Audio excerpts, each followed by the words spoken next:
والله زحمة وعيب. بال 2003 لما جت أمريكا واحتلت العراق، اليابانيين قدموا مساعدات للشعب العراقي، جت شاحنات. اليابانيين كانوا حايرين شي يخلون على هاي الشاحنات حتى يعرف الشعب العراقي إنه هاي المساعدات جاية من اليابان.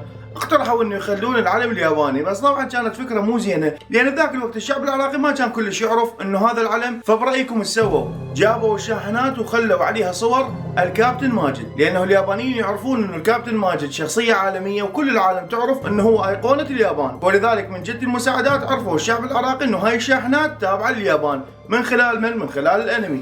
اليابانيين بعد الحرب العالميه الثانيه من انضربوا ودمرت دولتهم، من بنوا يعيدون الاعمار مال الدوله مالتهم. واحده من الشغلات الاساسيه اللي ركزوا عليها هي الانمي. الانمي بالنسبه لليابانيين هو هويه وبصمه، من خلالها يوصلون افكارهم وثقافتهم للناس. ومو بس اليابانيين، كذلك الامريكان. هوليوود اليوم لما تنتج فيلم او مسلسل دائما تطلع ضابط الشرطه الخارق وسوبرمان وما حد يقدر له، والواقع طبعا ما يقول هيك نتيجه انتشار الجرائم وغيرها. ومو بس الامريكان، الاوروبيين، المصريين، الخلايجه، كل العالم من خلال التمثيل، مسلسلات، انمي، افلام، يوصلون رسالتهم للعالم.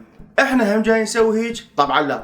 احنا الشعب الوحيد اللي من خلال درامته نسيء للشعب مالتنا.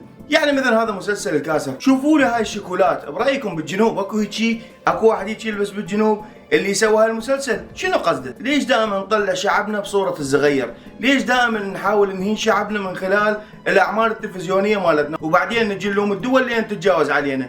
احنا ما جاي نحترم نفسنا. طبعا احنا ما اقصد انا وانت عزيزي اللي ما عندنا فد سلطه وما عندنا فد قرار ولا عندنا فد قناه ننتج بيها.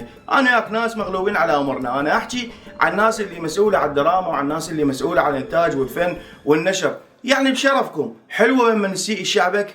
حلوه لما تتجاوز على شعبك؟ الى متى نبقى ناس نهين بنفسنا؟